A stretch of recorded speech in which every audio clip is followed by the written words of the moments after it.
Inkshade is a turn-based roguelike that takes very heavy inspiration from Inscryption. Now, before getting started in this review, I do want to point out that all the footage that you'll be seeing in the background is just from the beginning of the game, so this review is going to be mostly spoiler-free. I might have some things that I want to talk about more specifically later, but I'll make sure to tell if it is spoiler. Now, if you've played Inscryption, then this should be quite obvious that just by the first look of it from the trailer and the little bit that you're seeing right now, that yeah, this is pretty much a clone to some extent of Inscryption. And I've got some mixed feelings about it. In general, I think taking inspirations from different games is totally fine. And there are some games that are much easier to take inspirations from than other. You know, if you're gonna make a Vampire Survivor-like, then that's pretty easy to just replicate and just to create your own little game by taking most of the assets and just ideas of Vampire Survivors, and you're not gonna make something crazy unique a lot of times, right? But for games like Inscryption, trying to replicate Inscryption is not an easy task, even if you pretty much copy a lot of things from the visuals to the audio to the overall vibe. And so that's why I'm kind of okay with this game, you know, being so close to it, because there's not many people that are trying to do this for good reasons. Same as Hades. There's a lot of games that try to, you know, replicate Hades because of how successful it is. But what makes Hades is a combination of a lot of different elements, which is why it is quite challenging to do. And for those games that do it well, I actually find it quite impressive, which was the case for Sworn that I reviewed not too long ago. But how is Inkshade? Well, I've got a lot of things to talk about in this game. I have a lot of mixed feelings about it, so let's just jump right into it.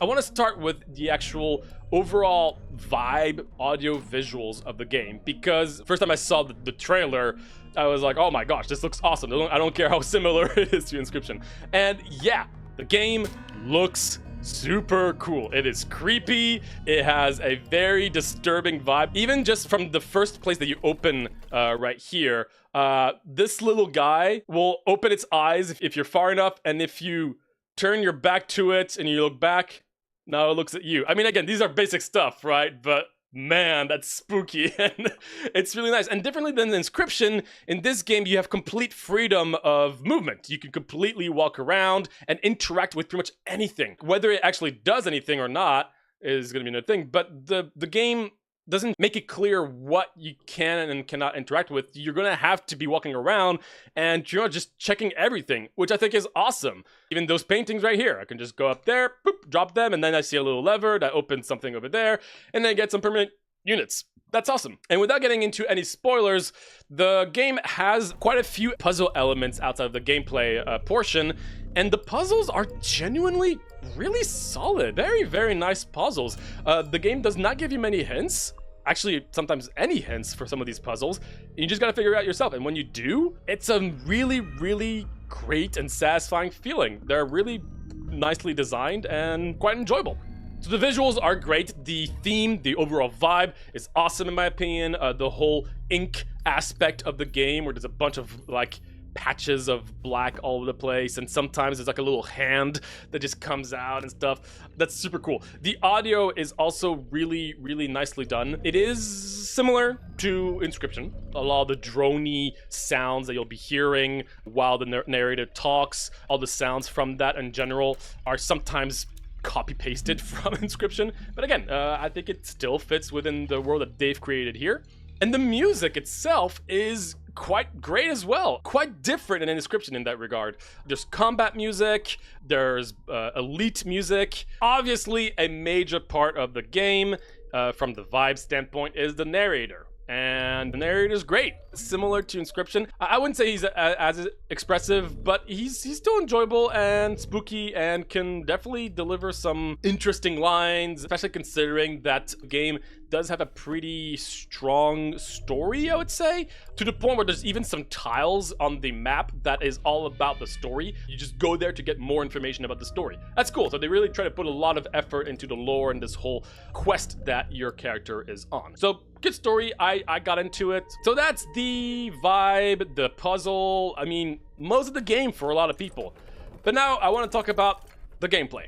And this is where things get a little bit controversial, I guess. So obviously, when you're out of the board, explore, and I love that section of again, finding puzzles and interacting with everything, finding money all over the place for permanent progression, which we'll talk about later. But then you always have to come back to the board to play another run. Again, this is a roguelike, so every single time you come back, you're going to have to start from scratch with different units and, you know, choose a path and try to complete the certain path. Get to the end so you can unlock more areas that you can explore in the house and find more puzzles and all that stuff. But the gameplay is, in my opinion, quite lacking. And when I mean quite, I mean actually is really lacking. Basically, you have different units that you're going to be starting with. You can always change which units you want to start with, depending on the ones that you find outside of the gameplay elements. But I'll be honest, 90% of these units are exactly the same. Like, seriously? You place them on your board, and then it's a turn-based game. When it's your turn, you can move all your units a certain amount of distance. Once you click on them, you go to an area where you can attack an enemy unit. You do that with all your pieces, and then it's the enemy's turn, and they do exactly the same thing. This is all the gameplay has. Doesn't matter how far along in the game you are, that's pretty much all the intricacies of gameplay that you'll be dealing with. Now, if you've been following the channel, then you know that I'm an advocate for simple gameplay but high strategy. Well, this game is very, very, very simple gameplay and no strategy. Unfortunately, there's really no strategy because of how the gameplay has been built, in my opinion. I mean, when I say no strategy, there's very, very minimal strategy. I thought that they were gonna implement more stuff like attack of opportunities, depending on if you move close to a unit, kind of like in D&D. Ways to aggro enemies in certain ways and to manipulate different enemies, but effectively, not really. You're always going to be doing exactly the same thing with every single board against every single enemy. Every enemy pretty much is exactly the same. Yes, some will just deal 2 damage instead of 1. Will have more health than the other. Will have 1 movement more than the other, but not by drastic amounts. It's just by 1 unit. And that will be the same case with your own guys. So all you do is you just pick your unit, you move them to the closest enemy, you attack them, and then you end your turn. And the thing is, enemy units will not be moving for most of the time, 90% of the time. They will not move unless they are in range of being able to attack you. What that ends up creating is that basically means you can't cheat the game, you can't outsmart the game, because you can't try to manipulate an enemy from moving one place and then attacking them. No, because if they're close enough to attack you, they will attack, and if they're not going to move. So you can't get close to them without you getting attacked back, if that makes sense. It's hard to explain it without playing it yourself, but what ends up happening is, since, especially for the first 50% of the game, you're going to have the same stats as enemies, in terms of movement and health, you can't do much other than just trading blows. You're always trading blows. And that means that doesn't matter how skilled you are at the game, you need meta progression. And that's fine. You know, most games that have meta progression, they expect you to be able to, you know, die at the beginning so you can progress further with meta progression.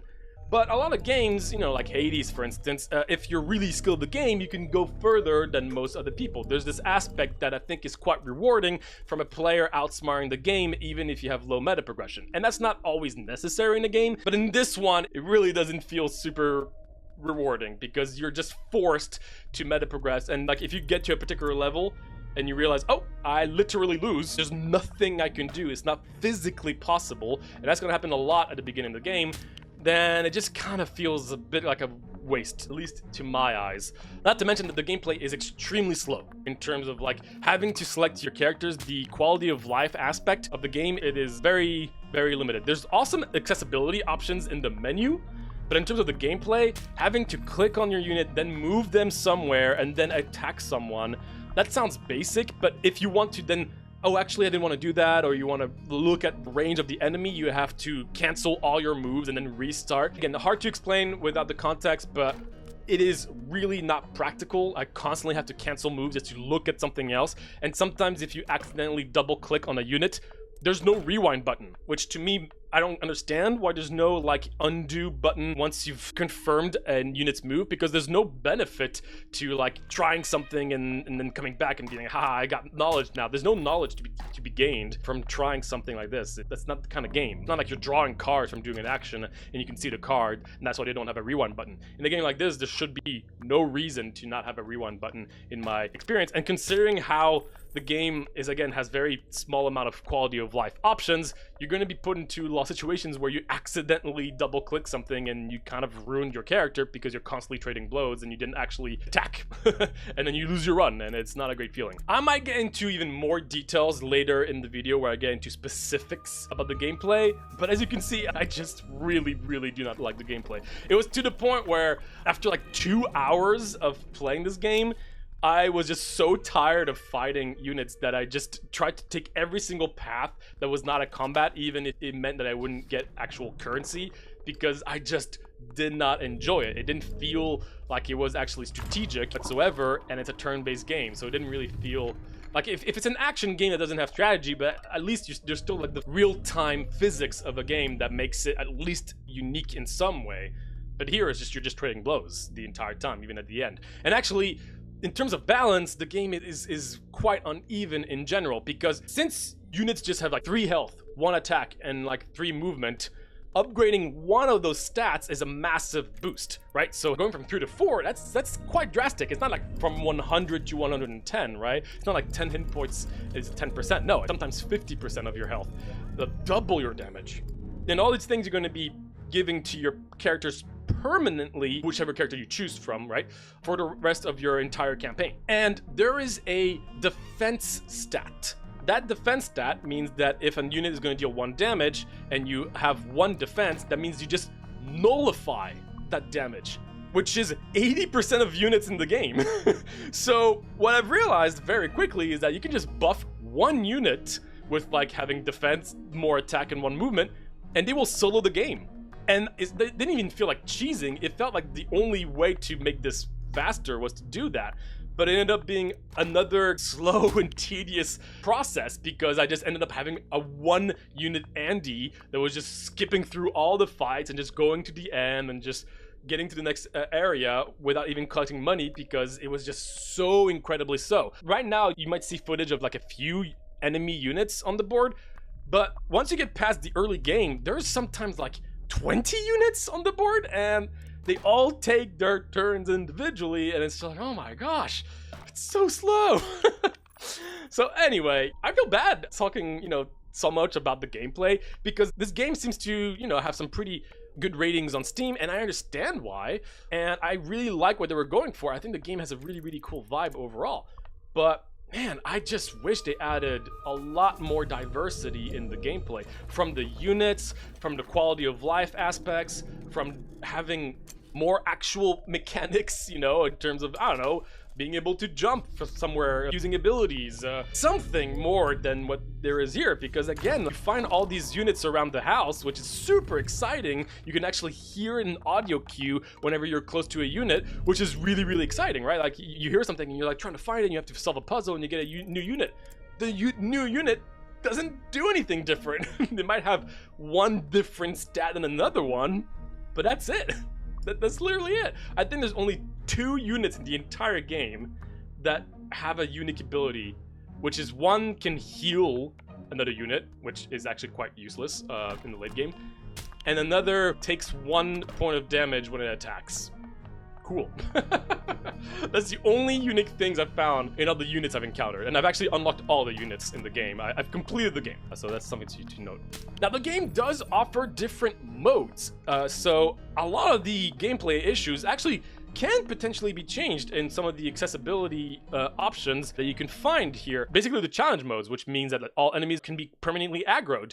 That's cool, so I don't have the problem of like, having to be in range to do something. You can take double damage. All the upgrades you give to yourself are also applied to enemies. There's a few things here, but again, these are modes, so these are not part of the core gameplay, and for that matter, they say, for balanced experience, leave these unchecked. And when you complete the game 100%, you didn't unlock an actual challenge mode where you can increase the difficulty, blah, blah, blah. So there are a few things that can be adjusted, but that's not part of the core gameplay, and my biggest issues was the beginning of the game, so that doesn't actually fix anything for me, unfortunately. But again, let me tell you, the first time you grab your first key and you open that door from the little room you're in, and it opens up to a massive room that you can then go downstairs, and then when you go downstairs, you hear you're being followed and you see the eyes from a distance. Again, all this is from the beginning of the game. And then you hear different units, and then you find a lantern. Oh my gosh, that feeling was so cool. I would say, honestly, on par, if not more cool than Inscryption in my eyes, at least that first time. That was so sick. I did not expect it to be able to open this much. And every time you beat a boss, you open a new door, and these new doors will open to new rooms with new puzzles, new things to find, new random events, little things. Oh, it's so satisfying when I'm not playing the gameplay portion. And that's why I'm so mixed, because overall, I think there's some awesome sides of this game that I really, really enjoy, but I just cannot get past how slow and unsatisfying the gameplay was to me. Now, maybe that's not the case with everybody, but man, I'm still just very disappointed because I could see so many ways to just improve this with very simple fixes here and there. At the beginning, I was too weak and I would constantly lose and didn't feel good. And then immediately, like 30 minutes later, I buffed one unit and it was too strong and it was boring. There was not even an in-between moment where it felt like there was good balance for me. It was just either too weak or too strong, and either situations for me was just not super fun, which is sad. On top of that, all the things that you can encounter on the map in between gameplay, right? None of them are super interesting either. You've got the chest, which gives you meta progression currency, sure. You've got the campfire, which you can buff units or debuff units, but they all cost meta progression currency. Why? So at the beginning of the game, you should not be spending, actually, like, you should never be spending it unless you're at the very end of the game, because you need meta progression money to upgrade your units so you can beat the game and get those keys. So the campfires I just never interacted with. You can sacrifice some units to get another unit, but again, all the units are pretty much the same, so once again, not very useful. You can sacrifice some units to get meta progression money, again, currency, cool, fine. There's story spots, so you go on there and then the narrator gives you story. That's probably the most interesting and coolest tile you can encounter. And then you've got your fights. I think that's it. There's really not that much else. So none of the tiles were particularly exciting for me either. I was just trying to get to the boss so I could beat it and open the next door, because I really wanted to find the next door. So it was constantly pulling me in and pulling me out, pulling me in, pulling me out. And in terms of roguelike aspects, well, it's super minimal because you're going to find different units throughout your run. But again, all the units are fairly similar. You can always start with whichever unit you want, so you can always just buff the hell out of a particular unit if you want, and then you always start with that unit, and that unit is going to carry the game, so there's not much roguelike elements in that aspect. The maps that you're going to be in are going to be random, but only from a select few. Like, even after 2 or 3 runs, I pretty much saw all of the maps, or at least I kept on seeing the same ones coming up again and again. The maps are cool. I mean, it looks great visually, again, to no surprise, but not a crazy amount of diversity in that regard, especially with all the units being the same. So there you have it, Inkshade. I didn't know how to talk about this game, and I do feel a little bad, but I really wanted to bring this game to light because it's an interesting case of a game that does something really well and something that I think could be improved drastically. It's not a massive game, something to note, right? So honestly, I would say if you like the vibe of the game and, you know, the Inscryption, you want to try to experience something like this again, then I can honestly recommend this game and just tell anyone to just get through the gameplay. Once you know how the game works and you realize that you just need to buff a few units here and there, you will be able to defeat the elites fairly quickly, and once you get a new door, it's such a good feeling. I love it, but I don't think this is a game that's going to be getting updates anytime soon, at least to my understanding, so I don't expect the gameplay to get that much better in the near future, especially since with the amount of stuff that I would personally want to see changed. But as a campaign-like roguelike, once you've gone through the entire campaign, at the end of the day, it was a memorable experience, one that I will definitely remember, not as much as Inscryption, as long as I can try to forget the gameplay aspect of it. So with all that being said, with all my pros and all my cons, if I had to rate this game, I would give Inkshade a 5 out of 10 peppers. I think that's just fitting. I really liked some things and I really did not enjoy certain aspects, so it's right in the middle. But man, I mean, I would still recommend this to anybody who wants to try to rekindle that little Inscryption-like adventurous and memorable kind of adventure that the game was able to do like none other, right? It's not going to be as long as Inscryption, but again, Inscryption is one of the best roguelikes out there for many, so understandably so. But for having tried to, you know, replicate that experience, I must say that I respect them. I think they did an okay job, in some aspects much better than others. That's that. So yeah, that's about it.